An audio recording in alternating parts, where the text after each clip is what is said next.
to me. Thank you, though, for doing this. You're welcome. Welcome, everyone, to the Mid-Ohio Valley Public Forum video podcast. This podcast features issues of interest to the residents of the Mid-Ohio Valley area. The coronavirus pandemic has changed civic life greatly throughout our country. This is an election year, and one of the things that's changed is candidates can't get out and campaign the way they normally would. Generally, this time of year, they'd be out at fairs and festivals, meeting and greeting the voters and shaking hands. They can't do that this year.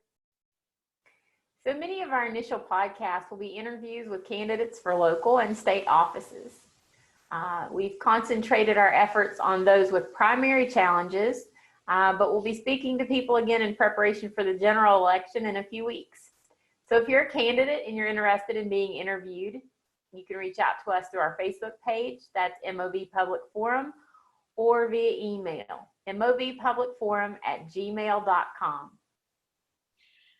This afternoon, we're interviewing candidate Doug Six. Doug is a candidate for governor of West Virginia. Thank you for joining us this afternoon, Doug. We're glad you could make time to talk to us. Thank you for finding the time to allow me to talk to you and the individuals that will be watching this podcast in the future. With that, let's get started. Give us your best 1-minute introduction pitch speech. My best 1-minute pitch speech. Introduce myself. I am Doug Six. I'm a registered Republican in the state of West Virginia. I've been a Republican all my life. I would like to say that I am a country boy at heart and a country boy essentially all my life. Grew up on a farm, still on a farm, believe in the rural lifestyle that West Virginia has to offer for our citizens, along with the great cities that we do have. We are in a situation in our state that, as you have said, with the virus, we cannot get out and speak to the public. So a lot of folks don't know me. My 61 years, I've owned businesses for approximately 30 some years of that, 31 or 32. Been in the real estate business, been in the surveying, engineering, aerial mapping business, and have worked also for the poultry industry in Moorfield, Petersburg, West Virginia, and over in Virginia for a while. I believe that I come to you not as a politician, but I come to you as a normal citizen that sees our state going downhill and wants to make a change. I believe with my background in business and my background of working with others that I would be a very good candidate and serve our state well and our citizens well and provide the leadership that we would need to bring us back up towards the top, if not to the top, of the states within our United States. I'm a pro-life candidate. I support the Second Amendment. I really support our entire Constitution and get very upset when we begin to chip away at our rights. I'm a firm believer in our freedoms and what our forefathers fought for to give us and died to give us those freedoms. So I come to you asking for your support in the future here and hope that I can answer these questions and help you make a good decision. Well, Doug, you've answered this a little bit already, but perhaps you'd like to elaborate. What education, skills, background, perspective do you have that sets you apart from the other candidates in the race? Well, as far as my background, as far as education, I have a bachelor's degree in agricultural business science or management. My background as far as skills being in business, I understand the business world, the business climate. I have dealt with energy industries for the last 27 years, both coal, gas, My family has been in the lumber and timbering industry in our state for well over 40 years, and I was associated with that. My brother now runs that business. My knowledge of the business world and the resources that are within our state that we need to capitalize on to help our state come back to the forefront. I believe I have that knowledge and that background. Probably one of the best qualities that I believe I have is working with individuals, training individuals and bringing them to the forefront and holding them accountable for what they do, but yet getting them to give me their best in everything that they do.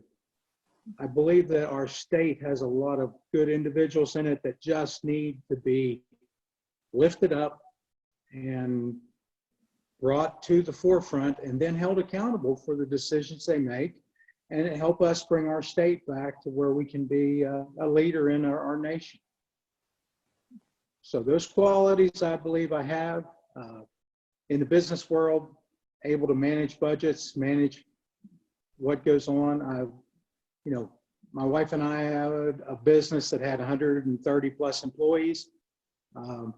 I've managed plants that had over 1,200 employees. So the management side of everything, that's not a problem. I believe I am a people person, and that's where my strength is. What's the motivation that made you decide that now was the time to step up and run for office?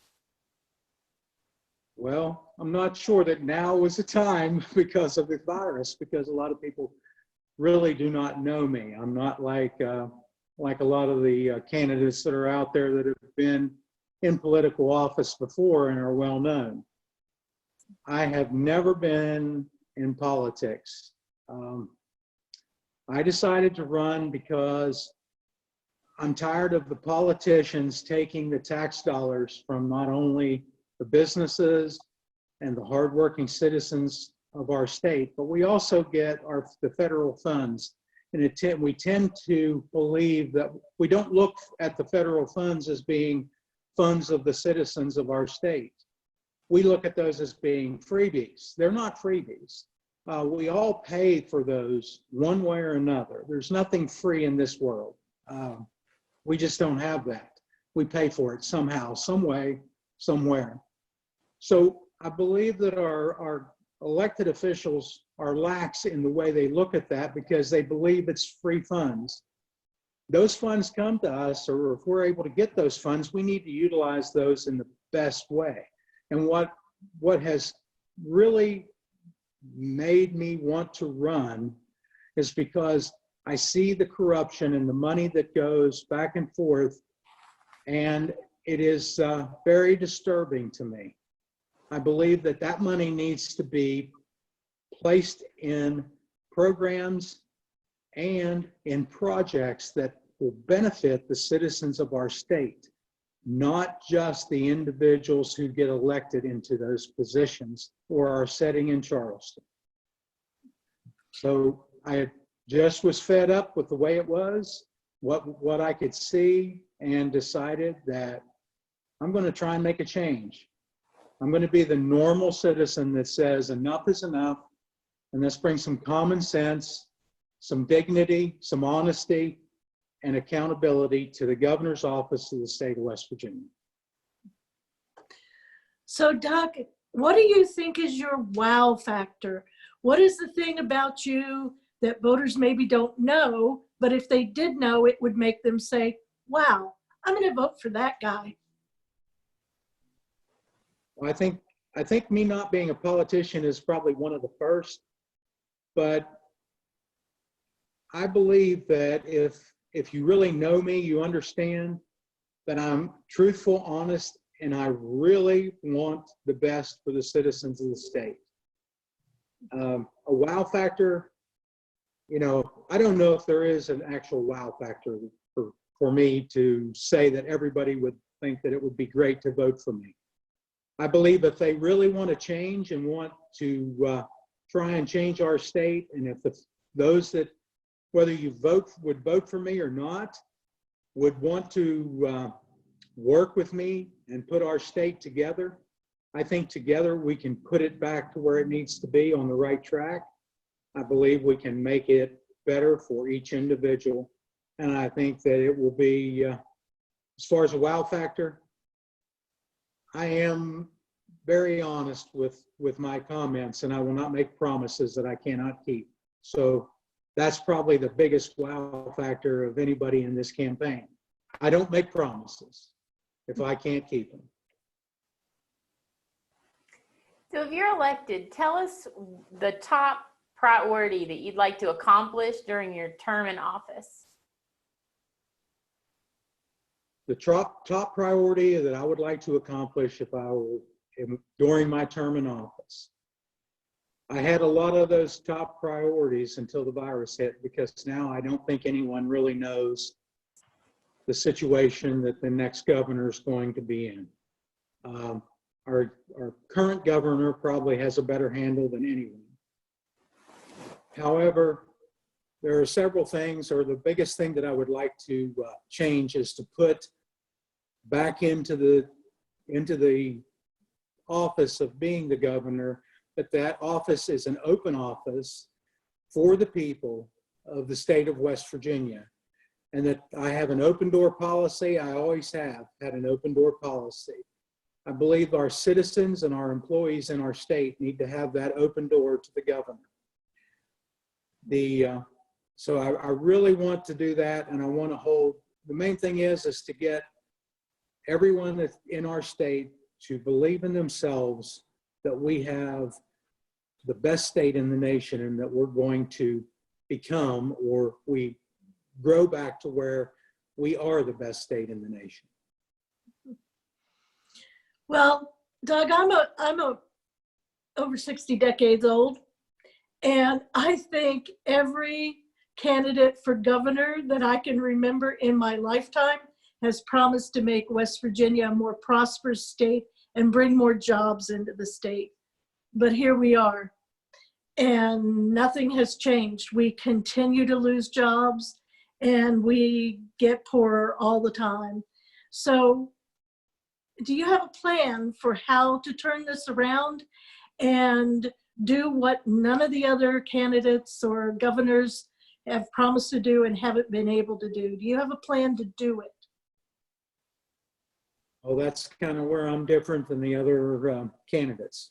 I don't make promises that I can't keep. My plan is, though, that we utilize every resource that we have in our state. For years, we have let our resources leave our state and have not capitalized on them within our state. We've allowed other corporations and out-of-state corporations to capitalize on those. The technologies are out there for us to utilize our coal within our state. I believe the number is roughly 75 to 80% of our electricity is generated outside of our own state. However, we have all of the natural resources to generate our own power within our state. But yet we, for some reason, do not put our foot down or whatever and say, look, if you want to be within our state, we have all of the resources needed. Let's put the power plants here. You know, the technology, there's clean coal technology that will allow us to burn coal with essentially zero emissions. Same for our natural gas. Our state has years and years of those resources for us to utilize within our state. Let us start developing our resources and making us an end product that we sell out of our state, and not depending on another state to make those resources. That generates jobs, that generates income for our employees, not an employee of another state. I also believe that we need to help those that are elderly and are on fixed incomes. We help everyone else in our state, but we do not help them. We have elderly that live in our communities, and our communities our communities fall apart because they're unable to afford to do anything with their homes or maintain their homes or anything like that. We have a tremendous number of individuals that are either incarcerated or are getting paid every month that need to be brought back into the system. We need to train those individuals to give them skills. And in order to train them, we can train them on the job. We do not have to. We're already footing the bill. So we can train those folks. We can let them help our citizens within our state and our state become a better place. We're not utilizing anything like that now. We tend to want to give it to contractors. We tend to want to give it to consultants and everything else. With the training that's needed and in our school system, we're needing to get some vocational training. We need to have our students ready when they graduate from high school to face the world. We have concentrated so much on everyone going to college that we have forgotten about our students that are not going to college, that don't want to go to college or don't have that opportunity. We need to bring some of that concentration back to those individuals that are in our state. My business sat in between two very rural high schools. Out of 130 employees, we were lucky to have 10 employees that had a college degree. But yet we had a very successful business. We set a business plan in place where we did in-house training for those individuals. They became very, very good at what they did, and was a wonderful thing because it not only helps the community, it helps the individuals. It brings their self-esteem and pride back up and makes them proud to be where they are, living where they are, and doing the jobs they're doing. Other companies can see the same thing. I believe I can bring that to the state of West Virginia. I believe we need to bring that back to our state. If we don't, we're going to continue down the same path. We need to help the people up out of the poverty levels, help the people out of being in a situation that they don't need to be in. Not be giving them handouts to keep them there. So in order to do that, we have to train them, and we also then have to have a job for them after we've gotten them trained. And there's only one way to do that, and that's work hard and try and get businesses to work together, especially in the energy industry. I understand everyone wants to diversify, but we have a tremendous amount of resources, and we can put those to work for us, and then we can diversify during that same period of time. Thank you. So access to high-speed, reliable internet is holding our state back from becoming what it needs to be. Businesses, students, and residents all need access to the internet. The coronavirus has shown, some of the holes in our state where reliable internet is non-existent or at least unreliable. What's your plan for getting affordable, reliable, high-speed broadband internet access to every corner of our state? Well, Jennifer, you've said it in your statement, affordable and reliable. That's probably one of the hardest things that's probably going to happen in our state. I have a plan that will bring that actually into our state. I have discussed it with several individuals. Yes, it's not the greatest plan in the world. However, there are several grants out there that people are going and getting now that they are going out and putting in fiber, and then they're not servicing that fiber, or the fiber doesn't work the way it's supposed to. My plan involves the citizens of the state, that they would be able to participate in a plan that would be able to fund a project that would put high-speed internet along with good phone service to every sector of our state. If we can pull that plan together, it would allow not only the citizens of the state to invest in that, it would allow them to receive a return and would allow all of the citizens to benefit from what everyone was able to accomplish. Currently, the quickest and easiest way is through cell towers and getting those in the proper places. To run hardwire throughout our state is a tremendous task and is very, very expensive. There are other states that have gotten to the point that they can even provide high-speed internet on their school buses that travel from place to place. Technology is out there. We have to go and find it, bring it into our state, and then we need to put a plan together and not just allow individuals from outside of our state to come in and take advantage of its citizens. So the plan that I have will work for every one of the citizens in this state. Those that currently have access to high-speed internet and great phone service will not affect them at all. However, if they want to invest in the state, they would be able to invest in this program to allow for them to also receive a return. And that return then stays within our state and the money gets spent in our state, which is what we need.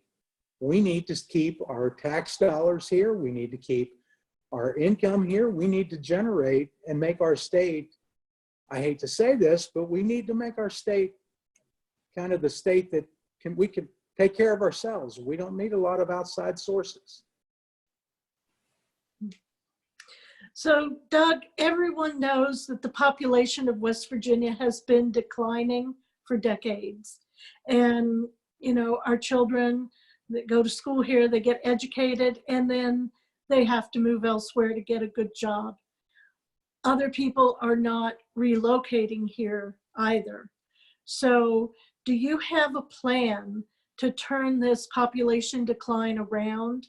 I mean, we've talked about jobs, we've talked about internet service, but is there something else that you can do to help reverse the trend?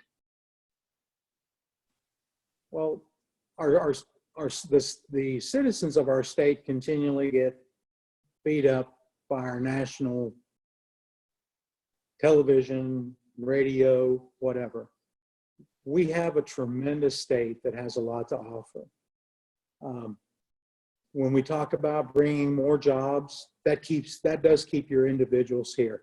Having a good paying job that allows them to stay here and take care of their families. But we have to make this state an inviting state, a state that you're proud to live in, which most West Virginians are here because they're proud to live here. But we also need to make it a state that it doesn't cost you a fortune to live here. Every tax dollar every dollar that we make gets taxed 2 and 3 times, sometimes even more.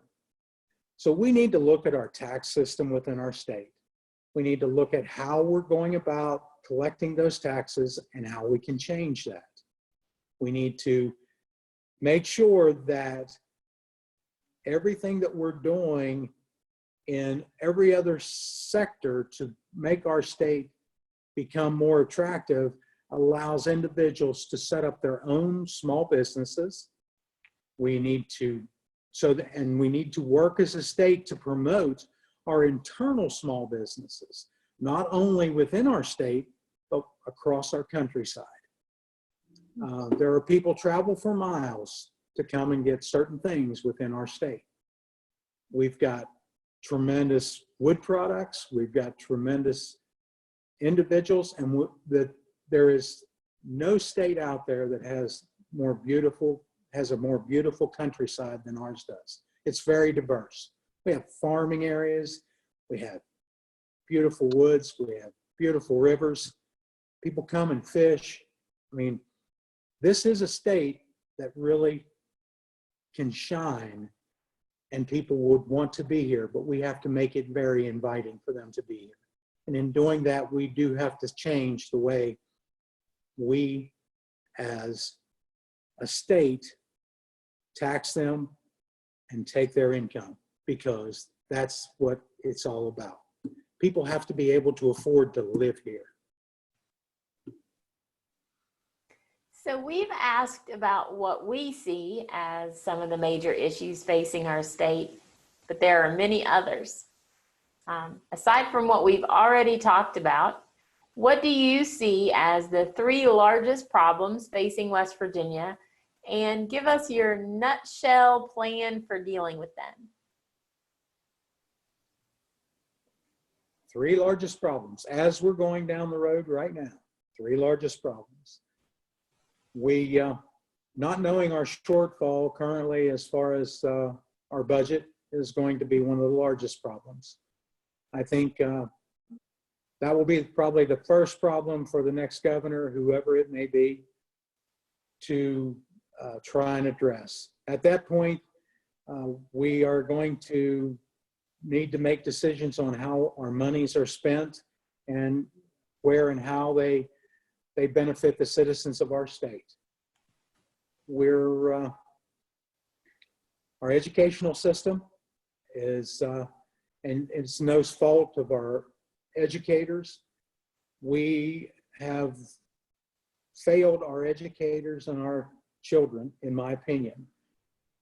Every child is not exactly the same, but with our educational system now, the way it is, we try to put every child into that same mold.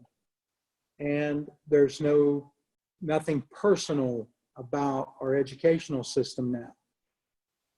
And when I say that, I don't mean it in a bad way. I mean it that our children, every one of them is different. Each one has different needs. And our system is now geared to do nothing but push them through the system. And I believe we are really, we need to fix that system very, very rapidly. It's bad for our teachers. It's bad for everyone in our state. It's bad for our businesses that want to come here. It's bad for the current businesses.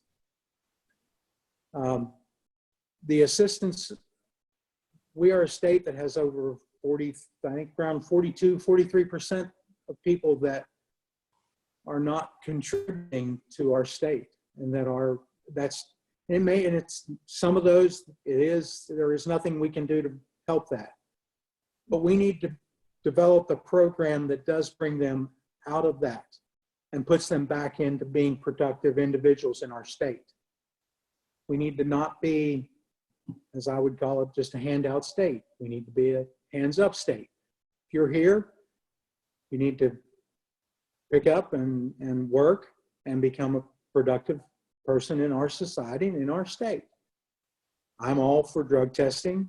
If you're going to receive a check, that you should be drug tested. If you're an employee, 99% of the employees, if you want a job, you have to go pass a drug test.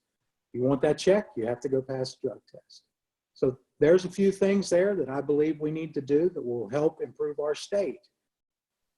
As far as everyone wants to talk about the opioid crisis, it is a crisis. And I believe that we are probably promoting that in some ways by not doing the drug testing. If I give someone money to do nothing and they have nothing to do, they're going to find something to do. Sometimes it's not the best thing that they should be doing. So we need to look at that. We need to create better opportunities for our individuals. How do we do that? We train them, we bring businesses in, as you said. We talk about that all the time. But our businesses that are here need to know that they have this, that the state is backing them, has their back, and isn't out to take every dollar that they make or a portion of it all the time. So there are programs that we can put together for that and make it work. It needs to just become a state that works together in harmony and not a state that continues to be the state that you want to put your neighbor down. Let's bring our neighbor up. That is probably some of the biggest things that I believe will help our state get through everything that we're going to need to get through in the next few years with what's happened in the last few months. Doug, you know, people are often their own harshest critic. And so I've got a two-part question for you. What do you think is your worst quality? And what do you think is your best quality? Okay. Probably my worst quality is my honesty, and that also is my best quality. For some, I'm brutally honest and do not pull any punches. I call it the way I see it. I try not to sugarcoat things and try to make it as clear as it can be. I have other qualities that I tend to like to move very quickly as far as getting projects started, finished, and move on to the next one. Is that a bad quality in some people's minds or their thoughts? That's bad. Others, that's a great quality. So I have several qualities that go both ways. As far as my best quality, I believe that I am a hard worker, honest, trustworthy, and I hold myself to be very accountable for my decisions and my actions. Accountability to me is probably one of the most important things that I believe that's probably my most important characteristic. Doesn't matter if I've done something wrong, I still am accountable for it. If I've done it right, I'm accountable for it. Doesn't really matter. That's the way life is. That is the reality of our life because we live with our decisions. So I'm very hard on myself. I push people I push them hard to do better for themselves. I believe I try to bring the most out of them that they have in them. And those are qualities that we can go back and forth, and they can be bad or good depending on the individual and their opinion or their definition of those words. I like to be very successful in everything that I do, and I fail just like every other individual. But success is measured within yourself, not by your neighbor or anyone else. And when we bring that back to our citizens and we bring that back to the individuals in this state, they need to understand that success is measured within yourself. And you can be very successful in your own, within yourself. And that will move you to the next level, and you will be successful in your next level also. So that might be one of my best qualities, is trying to bring the best out of individuals.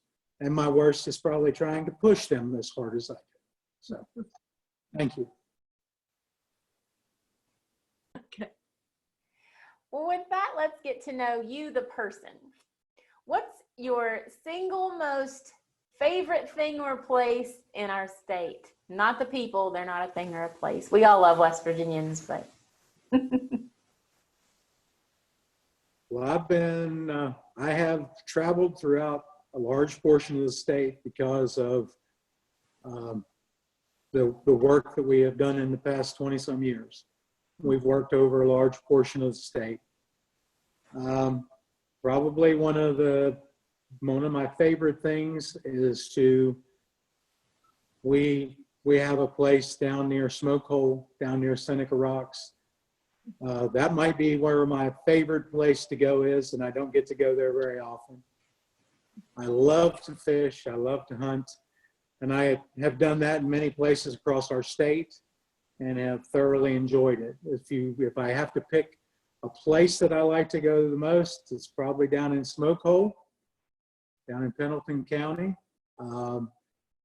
Things that if the other places that I really enjoy going are down into the New River Gorge and that area. I like it a lot. So that would probably be my favorite places currently, but I'm getting to see a lot of others here lately. So they're nice to go to. They look like they would be nice to go to also.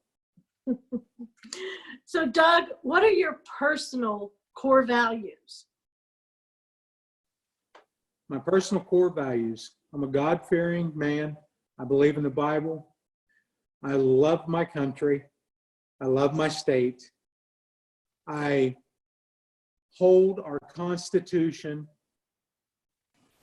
right next to my heart and believe that our forefathers set that up for us so that we would always have a free nation. It aggravates me, and that is one of the reasons that I have decided to run, that we continue to lose our freedoms. And our last few months have indicated or shown that we can lose them very quickly. And I'm a country boy at heart. The country and the rural settings are near and dear to me. Family, friends,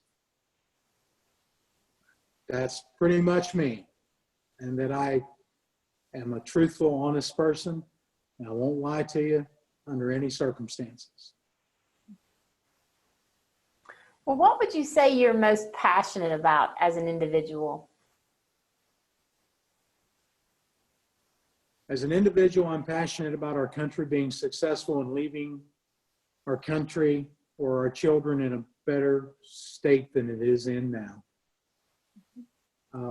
I see our country not going it was not going in a direction that was good. It has turned around in the last 4 years tremendously. I believe that we are, as citizens of our state and our country, we need to be more active within the political realm. We need to hold everyone accountable that we elect. Those people need to allow access to themselves by their constituents to listen and understand the situations and problems of their constituents. And we need to be good stewards of what was left to us, actually better stewards, so that our children can be better stewards and leave it to their children. That is, I'm very passionate to leave a better place than I have, leave things better than I have found them. So you've touched on this a little bit already, Doug, but what do you like to do on your off time? My wife would tell you that I like to work on my off time. I enjoy hunting, fishing. I enjoy working on the farm. I enjoy meeting the people. In fact, I have a plan set in place that if I were governor, that I would be in every county in the state at least once a month to visit with the individuals and have an open door policy for individuals to come to, and not make it in the same place every month. That's a big challenge. That's a big challenge. But I believe that we can, someone told me the other day we need to make that every 2 months or maybe every quarter. And I said, well, we really need to make it as often as we can, because those are the folks that we're representing. We're not representing just the people in Charleston. The state capital is one place, but the individuals are what makes our state, not the state capital. Every individual out here makes our state what it is. So we need to be out there where they are. Well, what would you say is most unique about you? What surprises people when they find it out?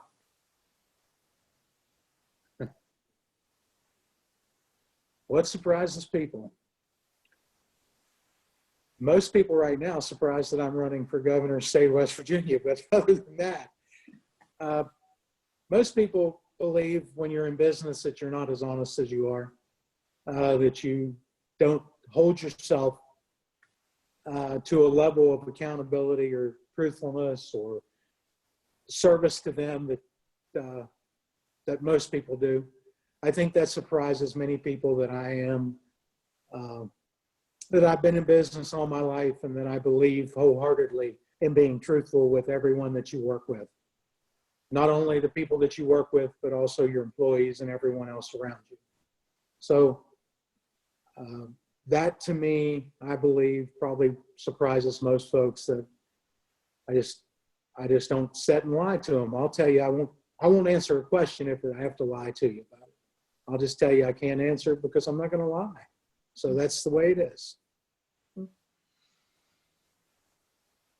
Well, with that, we've come to the end of our questions. Now we'd like to give you the floor to tell us and the voters anything you think we might have missed, including how to get more information on your campaign, how to get involved or donate, get in touch with you, etc.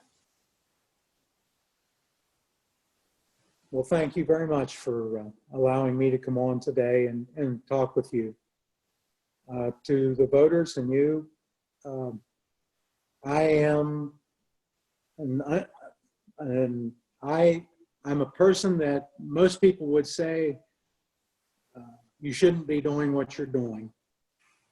I believe wholeheartedly that I ran because I felt that we needed someone in office that was going to be as truthful and honest as they could be, and be accountable to the people of the state of West Virginia, not to themselves, not to anyone else, but to the people who live and work in this state. I believe that I would be a good governor for you. I believe that I'm good at bringing individuals together, businesses together.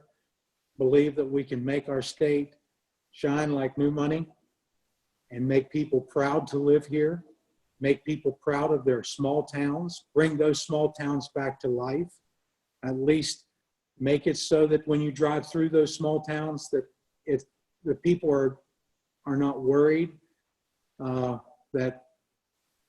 we should not let our countryside go down the way we have. We have the ability to fix it. I stand for what's right and not what's wrong. I've self-funded my campaign to this point, other than a few of my local friends and neighbors that forced me to take funds. And that to me, I felt that I was running for the governor of the state of West Virginia, and I did not want others to pay for that for me to run. My webpage is vote6.com. I have an open door and an open phone policy. The phone number is 833-VOTE-6. It's VOTESIX. So I also have a Facebook page. You can get to that through my website, and it's Doug Six for Governor. Not a problem. You can find it. And I just would appreciate your support. If you want to donate, there is a donation button on there. You can call. That phone line is open 24/7. There's a lot of the time that I'm on that line. So if you get a message, please leave a message for me. I will call you back. I promise. Other than that, I would appreciate your support. And if you have any questions, please call me. I'll gladly answer them, and I will not lie to you about anything. Thank you very much. Well, Doug, thank you. We appreciate you taking the time to talk to us this afternoon, and we appreciate your willingness to serve your state if you're elected. So we appreciate you taking this time with us. And remember, everyone, wash your hands.